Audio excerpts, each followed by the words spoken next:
अरे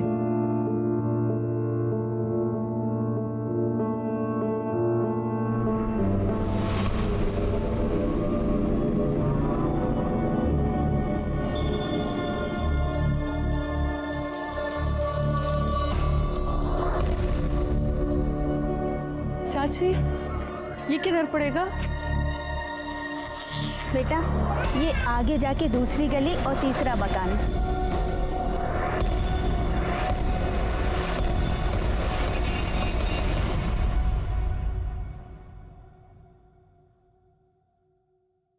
चलिए उठिए, काढ़ा पी लीजिए, आपका बदन दर्द ठीक हो जाएगा।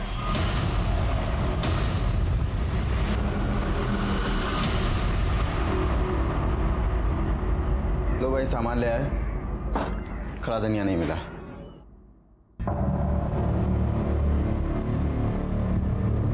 क्या हुआ?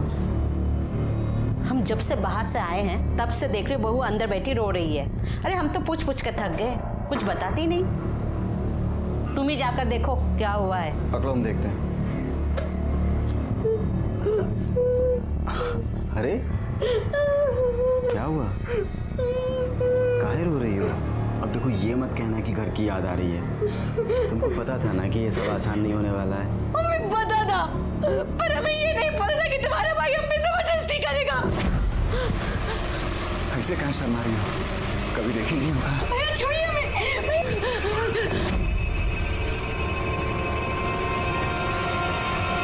पागल हो गई है क्या? मेरा भाई हमारे लिए भगवान से भी बढ़कर है।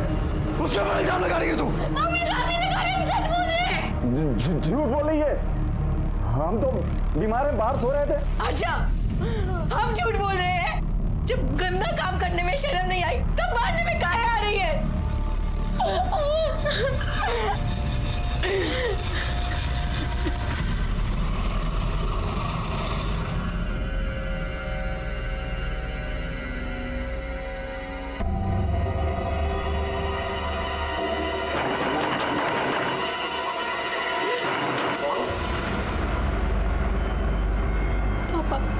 तुम कौन है?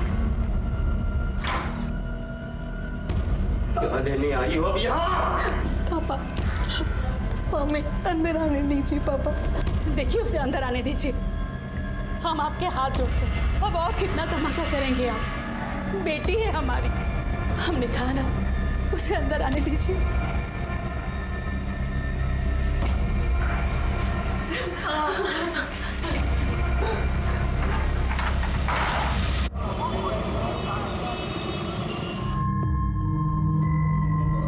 तुम्हें ऐसा बहू पर हाथ नहीं उठाना चाहिए था। हाँ, तुम सुनी ना वो क्या बोल रही थी? भैया प्लीज ले आओ ना भाभी को।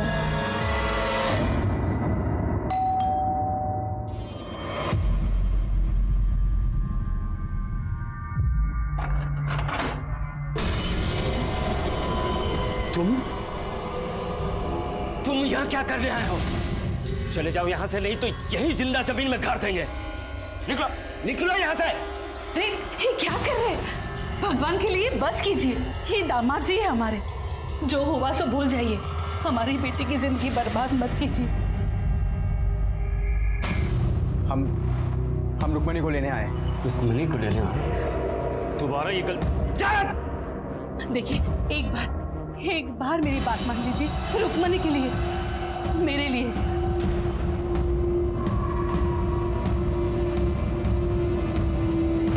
अरे सुन, हम सब कुछ भूलने को तैयार हैं, लेकिन एक शर्त पर। हमारी बेटी को दोबारा मत रुलाना। उसकी आंखों में आंसू नहीं देख सकते। अरे माना कि हम दिल से कठोर हैं, लेकिन बाप हैं उसके। तुम क्या देख रही हो? अरे दामाद जी पहली बार आए हैं, कोई अच्छा खाना बनाओ।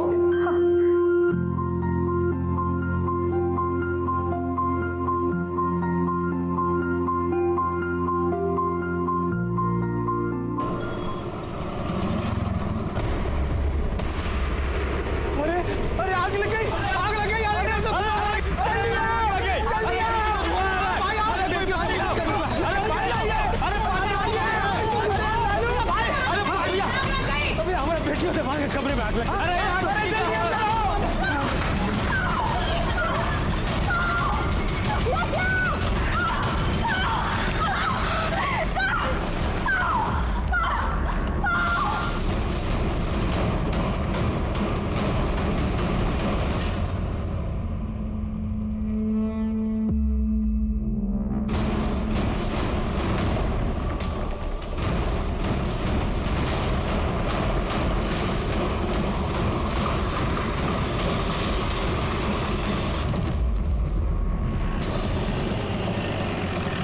चलिए चलिए पीछे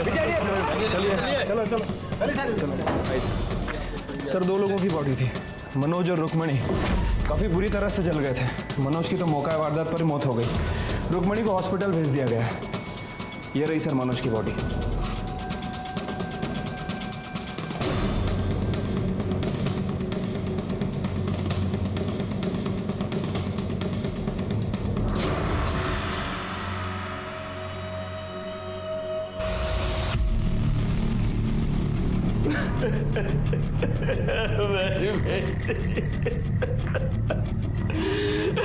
मार डाला अपने जवाई को, ले लिया बदला? नहीं साहब, हमने कुछ नहीं किया। हमने तो उन्हें माफ भी कर दिया था। वो दोनों यहाँ क्या कर रहे थे? रुक्मिणी 1 दिन पहले यहाँ आई थी, तो शायद मनोज ने उसे थप्पड़ मार दिया था, तो वो चिढ़कर हमारे घर आ गई। और मनोज ने उसे थप्पड़ क्यों मारा था? हमें क्या पता था। रुक्मिणी की माँ ने भी उससे पूछा, लेकिन उसने कुछ नहीं बताया। हाँ, फिर कल शाम मनोज हमारे घर आया। मुझे गुस्सा तो बहुत आया, लेकिन मैंने सोचा कि चलो जाने दो, बात बढ़ाने से क्या फायदा, एक ही तो बेटी है। और यहाँ तक कि कल रात में हम लोगों ने साथ में खाना भी खाया था। हम सब बहुत खुश थे साहब। ये देखिए, कल रात में हम लोगों ने तस्वीर भी ली थी, लेकिन हमें क्या पता था कि ये सब। ये आग कैसे लगी? हमें नहीं पता साहब। हम तो रात में सो रहे थे, तभी रुक्मिणी के कमरे से चीखने की आवाज आई। फिर उसके कमरे से धुआं निकलने लगा। पड़ोसी आए और उन्होंने दरवाजा तोड़ा, और उसके बाद। सच बोल रहा हो? सच बोल रहा हूँ। और दिखाई नहीं दे रहा, क्योंकि मनोज से तो तुम बहुत नफरत करते थे। लग नहीं रहा सच बोल रहे हो। सच बताओ, क्या हुआ था, वरना जेल में डाल के सड़ा दूंगा। नहीं साहब, जब रात में हमारी नींद खुली तो रुक्मिणी के कमरे से लड़ने झगड़ने की आवाज आ रही थी। हमने सोचा कि चलो पति पत्नी का झगड़ा होगा, कल तक खत्म हो जाएगा। फिर हम बाथरूम चले गए। बाथरूम से जब वापस आ रहे थे तो देखा कि मनोज मिट्टी के तेल का डब्बा लेकर कमरे के अंदर जा रहा, और जाकर उसने दरवाजा बंद कर लिया। हमने दरवाजा खटखटाया, लेकिन उसने दरवाजा नहीं खोला। अभी कुछ सोच ही रहे थे, तभी रुक्मिणी के कमरे से चीखने चिल्लाने की आवाज आने लगी। हमने दरवाजे के छेद से झांक कर देखा तो मनोज रुक्मिणी को जला दिया था साहब। फिर हमने देखा कि मनोज को भी आग लग गई है। पड़ोसी आए, उन्होंने दरवाजा तोड़ा, लेकिन तब तक मनोज मर चुका था साहब। तुम्हारा भाई कहाँ है? वो अस्पताल गया साहब। बाकी लोगों के बयान लो, बॉडी को मॉर्ग में भेजो, मनोज के घर वालों को भी बुलाओ। ठीक है सर।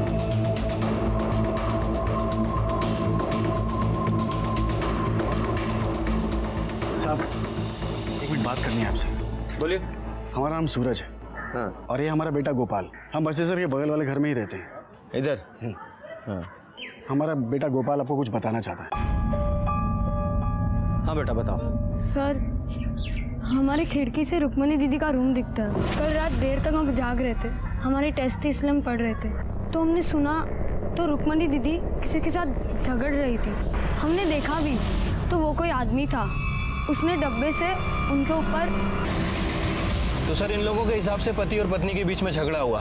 पति ने गुस्से में आकर पत्नी को जलाने की कोशिश की और खुद उस आग में जलकर मर गया, और अब पत्नी जिंदगी और मौत के बीच जंग लड़ रही है। अब इन लोगों ने जो रामायण सुनाई है, उसके हिसाब से तो ऐसा ही लग रहा है। अब ये रुक्मणी ही कंफर्म कर सकती है कि इस कहानी का असली रावण कौन है।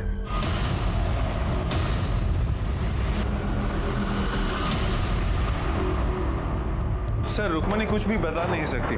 वो कुछ बोलने की हालत में है ही नहीं। उसका बदन पूरी तरह से जल चुका है, अभी बेहोश है। अगर वो होश में आ भी जाए तो भी उसे ठीक होने में काफी समय लगेगा। देखिए ना साहब, क्या हालत कर दी हमारी बेटी की। ये सब हमारी गलती है। नहीं हम उसे घर में आने देते, नहीं वो ये सब करता। अच्छा हुआ कि राक्षस चलकर मर गया, वरना हम उसकी जान ले लेते। जब ये सब कुछ हुआ, आप कहाँ थे? अपने घर में थे साहब। हमें तो अभी इस बारे में पता चला है, और हम तो इस रिश्ते के पहले से ही खिलाफ थे। अब देख लीजिए, बड़ों की बात ना मानने का क्या नतीजा होगा। यादव जी, ये मनोज के घर वालों को इन्फॉर्म किया? हाँ, उन्हें मॉक रूम बुलाया।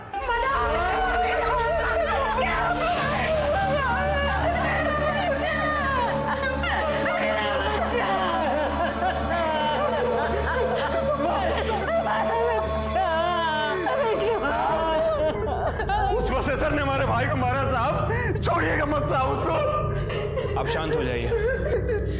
देखिए, बॉडी में तो और कुछ बचा नहीं है, लेकिन हमें बॉडी में एक कड़ा मिला है। आप पहचानते हैं इसे? साहब, ये कड़ा मनोज का साहब, उसके पिछले जन्मदिन पे हम उसको गिफ्ट में दिए थे साहब। साहब, ये सब कुछ उस रुक्मिणी के बाप ने किया साहब। उसने हमारे भाई मनोज को मार डाला साहब। मंदिर में देखा था ना आपने, कितना गुस्सा भरा था उसके अंदर। और उसके बाद मनोज जिस कंस्ट्रक्शन साइट पे काम करता था, वहां अपने गुंडों के साथ पहुंच गया था। वो तो ठीक टाइम पर मैं और कुछ लेबर आए तो बीच बचाव किया, नहीं तो हमारे भाई को उसी दिन मार डालता वो साहब। जब इतना गुस्सा भरा था तो अचानक मान कैसे गया वो? जब इस बसेसर ने मनोज के साथ कंस्ट्रक्शन साइट पे मारपीट की थी तो आप लोगों ने पुलिस कंप्लेन क्यों नहीं की? हमने उससे कहा था बात ना बढ़ाए, रिश्तेदारी वाली बात थी। अब बेटी भाग जाएगी तो गुस्सा तो आएगा ना। इतना गुस्सा कि हमारे बेटे की जान ही ले ली। ये रुक्मणी के घर वालों ने हमें बताया कि मनोज ने रुक्मणी के साथ कुछ मारपीट की थी और इसलिए वो अपने मायके आ गई थी। ये बता सकते हैं पति पत्नी में किस बात को लेकर झगड़ा हुआ था? साहब, पति पत्नी तो लड़ते रहते हैं, कौन सी बड़ी बात है। और मनोज थोड़ा गुस्से वाला था और रुक्मणी बहुत जल्दी चिढ़ जाती थी। बात क्या हुई थी साहब, हमें कुछ नहीं पता। हमें बिन बताए उसने गुस्से में अपने मैके जाके बैठ गई साहब। हमने मनोज से कहा था उसे मना ले आए साहब। हमें क्या पता था, हम खुद ही मेरे बेटे को मौत के मुंह में भेज रहे। क्या फिर से नौकरी छोड़ दी? तुम्हारे पैर में चक्री लगी है क्या? किसी नौकरी पे टिकते ही नहीं हो तुम। उसकी छोड़ो, वो मैं देख लूंगा। हाँ, बाद में बात करता हूँ। मेरे छोटे भाई को ना पहले मेरी शादी करनी है, फिर नौकरी करनी है। सही तो कह रहा है सर। अच्छा, तुम भी उसी का साथ दोगे? अपडेट बताओ। सर, ये मनोज की पीएम रिपोर्ट है सर। बॉडी 80% जली हुई थी सर, और बॉडी पे कहीं भी कोई एक्सटर्नल इंजरीज और ट्रॉमा के निशान नहीं है। यादव जी, ये मनोज के घर वालों का कहना है कि मनोज काफ़ी गुस्से वाला था जी, और ये रुक्मणी ये भी काफ़ी शॉर्ट टेम्पर्ड थी। तो हो सकता है उस रात रुक्मणी और मनोज का झगड़ा हुआ हो और गुस्से में मनोज ने रुक्मणी को जला दिया और गलती से उसी आग में खुद जलकर मर गया। तो इस हिसाब से रुक्मणी विक्टिम और ये मनोज कल्प्रिट। पुरानी कहावत है, जो दूसरों के साथ बुरा करता है वो खुद मुसीबत में पड़ जाता है, और इस केस में भी हमें कुछ ऐसा ही लगा था। सर्कमस्टेंशियल एविडेंस और गवाहों के बयानों के बाद हमें यकीन हो गया था कि असली गुनहगार मनोज त्यागी ही था। उसने ही अपनी पत्नी रुक्मणी को जलाकर मारने की कोशिश की थी, जिसमें वो खुद जल गया था। डॉक्टर्स ने हमें बताया कि रुक्मणी की हालत को ठीक होने में कम से कम 2 महीने लगेंगे, उसके बाद ही हम उसका बयान ले पाएंगे। अपनी जांच पूरी करते हुए हमने रुक्मणी का डीएनए उसके पिता बसेसर से और मनोज का डीएनए उसकी माँ कविता से मिलाया, जो मैच हो गया। लेकिन तभी इस केस में हमारे सामने कुछ ऐसा आया जिसने हमारे होश उड़ा दिए।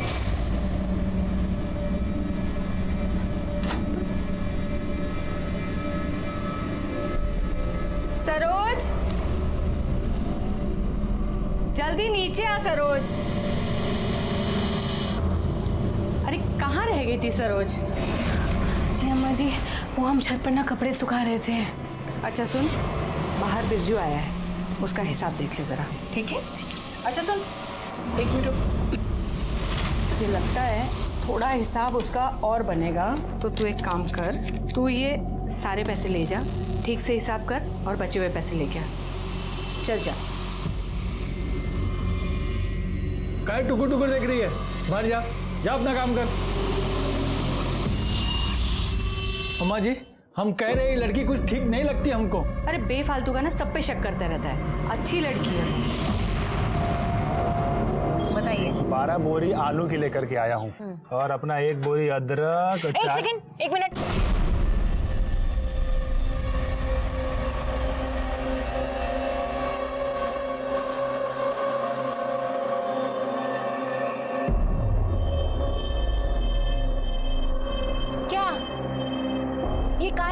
बत्तीसी दिखा रहे हो हमें? हाँ, ये लो, काम करो, काम पे ध्यान दो।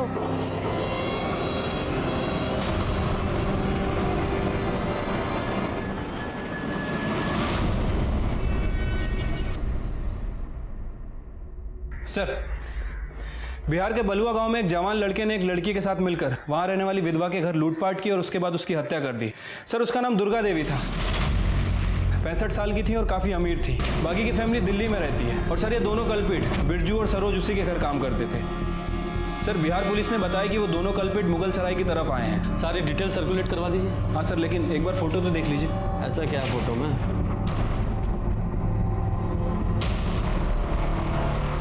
ये तो रुक्मणी जैसी लग रही है, लेकिन वो तो हॉस्पिटल में है। ये बिहार में कैसे हो सकती है? यादव जी, ये रुक्मणी की फाइल निकालो।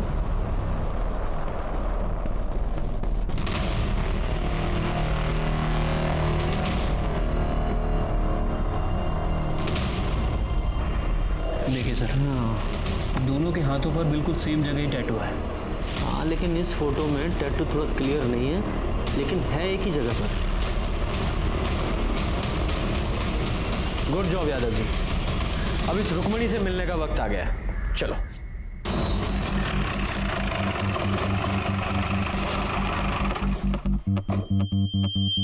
सर, आप ये सही नहीं कर रहे हैं। देखिए, हमें पता है हम क्या कर रहे हैं। इतनी मुश्किल से तो ये ठीक हो रही है।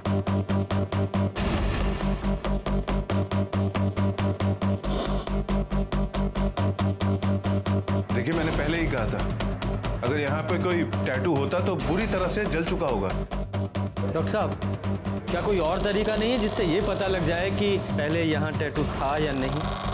जी नहीं, क्योंकि स्किन के पिगमेंट्स जल चुके हैं। अब इसे पता लगाने का कोई तरीका नहीं। एक तरीका है, बिहार चलना होगा। शायद वहीं चलकर इस सरोज और रुक्मणी की पहेली सुलझे।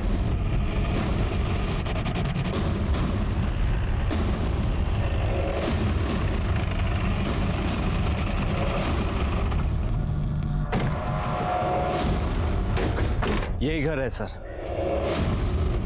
और ये पुलिस वाले यूपी से आए हैं साहब। तुमने जो बयान हमको दिया था, तुम्हारे मुंह से सुनना चाहते हैं। वो क्या है कि तुम्हारे अम्मा जी के कातिलों का पता लगाना है ना। छोड़ना मत साहब उनको। हमारी अम्मा जी बहुत अच्छी थी साहब, बहुत अच्छी थी हमारी अम्मा। ये सरोज यहाँ कब से काम करती थी? साहब कुछ 35-40 दिन हुए होंगे साहब। बहुत पढ़ी लिखी थी साहब, और एकदम सीधी सादी लगती थी। अम्मा जी का तो बहुत ही ख्याल रखती थी, और अम्मा जी भी उस पर बहुत भरोसा करते थे साहब। और ये बिरजू? अम्मा जी का जमीन का बटाई होता है ना, तो बिरजू ही देखता था। यहाँ आता जाता रहता था साहब। वो हिसाब किताब भी सरोज ही देखती थी। जी सर, यहाँ पे काम करने वाले लोगों का कहना है कि सरोज और बिरजू बहुत घुल मिल गए थे। हाँ साहब, हम देखे थे, बिरजू और सरोज में बहुत नजदीकियाँ हो गई थी।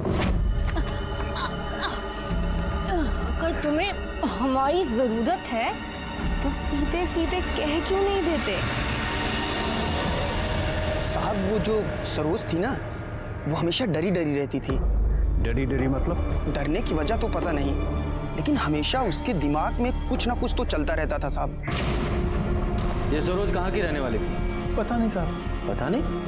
तो फिर मिली कहाँ? हम वो अप्रैल में पटना गए थे, आके देखा तो यहाँ काम कर रही थी। आपने सरोज के बारे में बाकी गांव वालों से बात की? जी सर, लेकिन किसी को भी नहीं पता है कि वो कहाँ से आई थी और यहाँ तक कैसे पहुँची। साहब, हम एक चीज हमेशा देखते रहे कि जब भी अम्मा जी लाकर खोलती थी ना, तो उसकी आंख खुल जाती थी। सच में हम कह रहे साहब कि सब कुछ उसका ही किया धरा है। बिरजू को भी उसी ने फंसाया साहब। साहब, वहाँ अम्मा जी का लाश लाकर के पास पड़ा था, और उस वक्त लाकर खुला था साहब। सर, फ्लावर वॉश को वेपन की तरह यूज किया गया था, जिसे हमने फॉरेंसिक में जमा करा दिया है। ये सरोज के पास कोई मोबाइल था? नहीं साहब, नहीं था। ये अम्मा और बिरजू के पास तो होगा? हाँ, उनके पास था साहब। सर, बिरजू अपना मोबाइल एक मजदूर को देके गया था, जिसमें मोबाइल डेटा इरेज था और कोई सिम भी नहीं था। सर, हमने अम्मा जी और बिरजू की मोबाइल की CDR रिपोर्ट और मोबाइल लोकेशन दोनों मंगवाई, जल्दी ही मिल जाएगी। गुड। सर, बिरजू के मोबाइल लोकेशन और मोबाइल डिटेल्स में कुछ भी सस्पिशियस नहीं है, लेकिन सर ये अम्मा जी नटवा गांव में भीमा के कांटेक्ट में थी। ये भीमा कौन है? हिस्ट्री शीटर है सर। ह्यूमन ट्रैफिकिंग के केस में कई बार पकड़ा। बहुत भूख लग रही है और हमारा गला भी सूख रहा है। गला तो हमारा भी सूख रहा है, लेकिन करे क्या? एक काम करो, आओ तुम इधर आओ, तुम यहाँ बैठो, हम तुम्हारे लिए कुछ खाने को लेकर के आते हैं। जाना मत यहाँ से कहीं।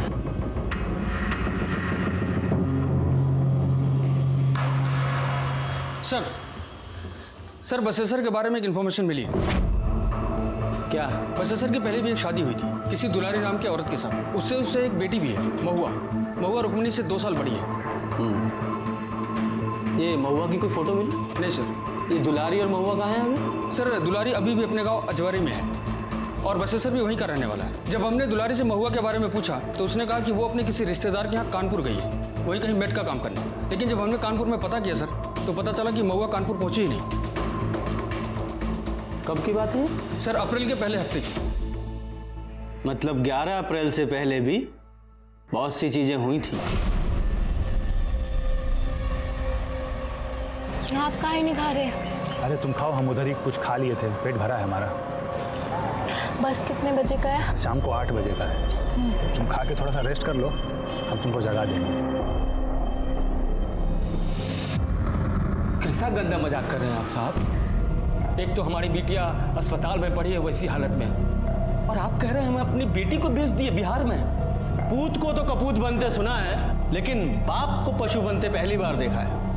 एक बात बताओ, अगर तुमने अपनी बेटी को नहीं बेचा तो वो नटवा के हिमा से फोन पर क्या बात करते थे? झूठ मत बोलना, तुम्हारे सारे कॉल रिकॉर्ड्स हैं हमारे पास।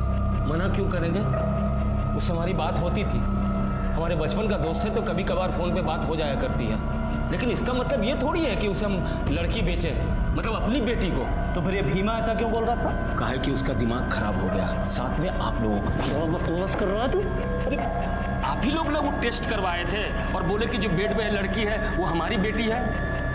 हमारी एक ही बेटी है, और सरोज कौन है हम नहीं जानते हैं। तुम्हारी एक और बेटी है ना, महुआ, वो कहाँ है? हम नहीं जानते हैं उसे।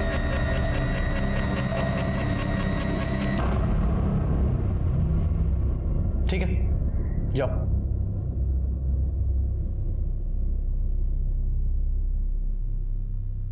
यादव जी। सर ये बहुत कुछ उलझा हुआ सा है और इसे सुलझाने के लिए इसकी तह तक जाना पड़ेगा।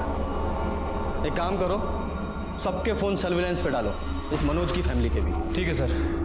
वैसे सर अब क्या करें, हमने सीना से भी बात की है, उसे भी अभी तक कुछ पता नहीं चला है।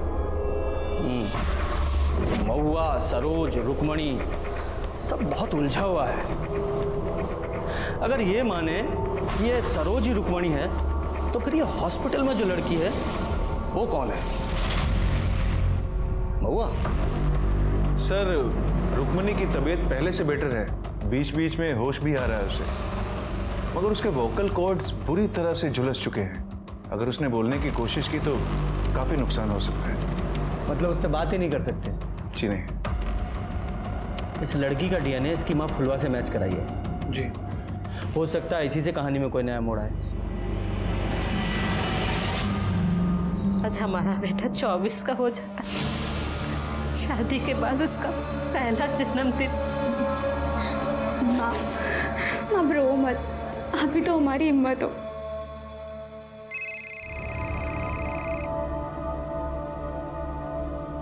हेलो सर, अभी भी मनोज की बहन नीला को किसी ने फोन किया सर। ये सुनिए सर।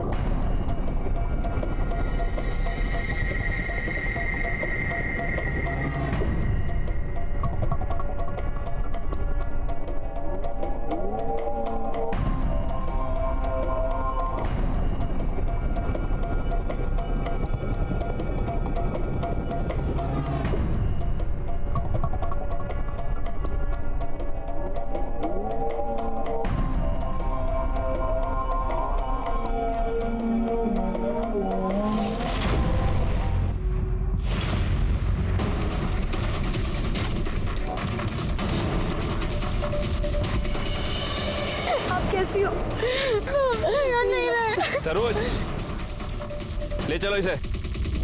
सरोज या रुक्मणी बुलाऊं तुम्हें? कौन हो तुम? सरोज या रुक्मणी या रुक्मणी की कोई जुड़वा बहन? नहीं साहब, हम रुक्मणी ही हैं। सबने बहुत कोशिश की कि हम भूल जाए कि हम रुक्मणी नहीं हैं, लेकिन साहब हम रुक्मणी ही हैं। उस रात तुम्हारी मनोज से लड़ाई किस बात पर हुई थी?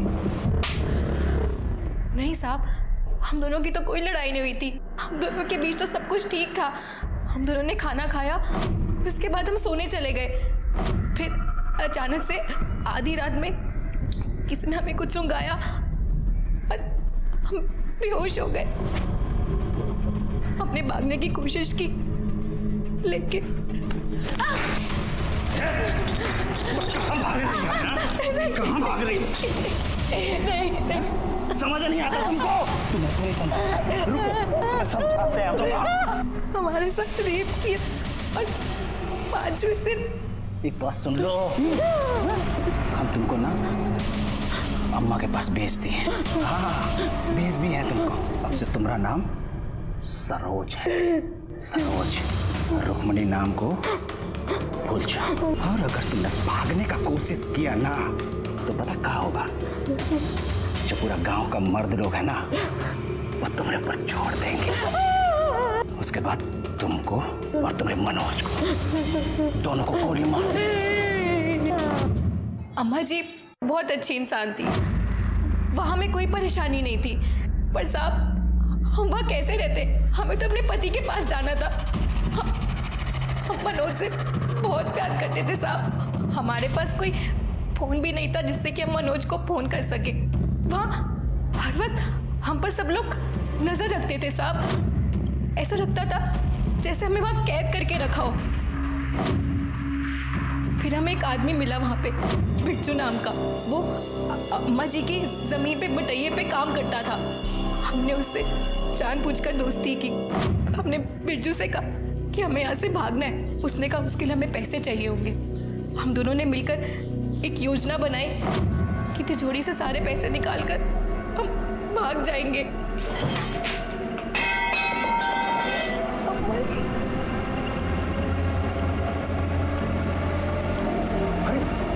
अच्छा, पैसा कहाँ है इसमें?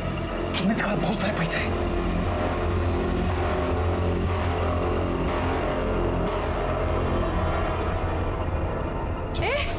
बिरजू, क्या कर रहे हो यहाँ पे? नहीं थी। उसके भाई राजेश ने हमारे साथ बलात्कार करने की कोशिश की। हमने मनोज को बताया भी साहब, पर उसने हम पे यकीन नहीं किया। सर, डीएनए रिपोर्ट आ गया।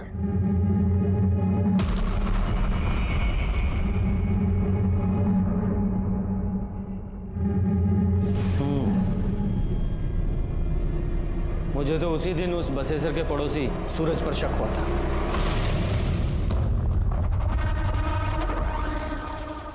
तुमने पुलिस से झूठ क्यों बोला?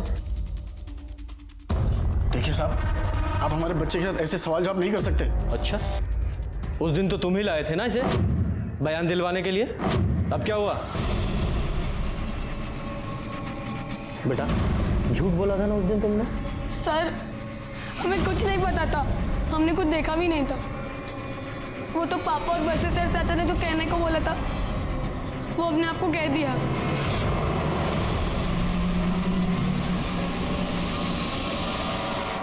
हमने तो मना भी किया था, इन्होंने हमें छड़ी से मारा था।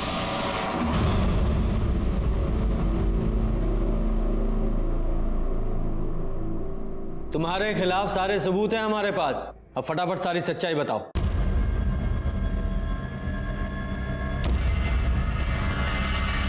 रुक्मिणी ने मनोज से शादी करके हमारा बहुत खून जलाया था। हम उससे बहुत गुस्सा थे। हमने सोचा था कि उसे भीमा के हाथों बेच देंगे, लेकिन जब सोच ही रहे थे तो वो अपने ससुराल से लड़ झगड़ कर खुद ब खुद हमारे घर आ गई। और उसके पीछे पीछे मनोज भी आ गया। हमने बेहोशी की दवा सुंघाकर उसे बेहोश कर दिया। फिर हमारे भाई ने उसे घर के बाहर ले जाकर बेच दिया। फिर हमने मनोज को वहीं जला दिया और ऐसा नाटक किया कि ये सब मनोज का किया धरा। मतलब महुआ को रुक्मणी की जगह रखकर जला दिया। क्या करते, दुलारी ने उसे कानपुर भेजा था और वो हमारे पास आ गई। 4 साल की थी जब उसे छोड़ कर आए थे, लेकिन उसको तो हमारे घर पर ही रहना था। इतनी सुंदर भी नहीं थी कि कहीं शादी कर देते या बेच देते। उसे अपने भाई के घर रखा। जिस रात हमने रुक्मिणी को बेचा तो हमने सोचा क्यों नहीं महुआ को रुक्मिणी बनाकर इससे भी पीछा छुड़ा लिया जाए। इसलिए उसे बेहोश कर मनोज के साथ जला दिया, लेकिन वो बच गई। शर्म आती है तुम्हारे जैसे इंसान को पिता कहते हुए। अपने स्वार्थ और अहंकार के लिए अपनी 2 बेटियों की जिंदगी बर्बाद कर दी। रुक्मणी ने अपने परिवार से लड़कर मनोज से शादी की थी और मनोज के भाई राजेश ने रुक्मणी को मॉलेस्ट करने की कोशिश की थी। राजेश से जब हमने इसके बारे में पूछा तो उसने पहले तो इनकार किया, लेकिन कड़ाई से पूछताछ करने पर उसने स्वीकार किया कि हाँ, उसने रुक्मणी को मॉलेस्ट किया था। कुछ दिनों बाद सिन्हा ने बिहार में बिरजू को पकड़ लिया और बिरजू ने कबूल किया कि उसने ही दुर्गा देवी का खून किया था। क्या मनोज को दस्तक नहीं मिली थी कि जो बसेसर रुक्मणी और उसके खून का प्यासा था वो अचानक ही बदल कैसे गया? अगर मनोज ने इस दस्तक को पहचान लिया होता तो ये सब कुछ नहीं होता। इसी के साथ मैं सीनियर इंस्पेक्टर रंजीत ठाकुर आपसे विदा लेता हूं। फिर मिलेंगे। सतर्क रहिए और देखते रहिए क्राइम पेट्रोल दस्तक।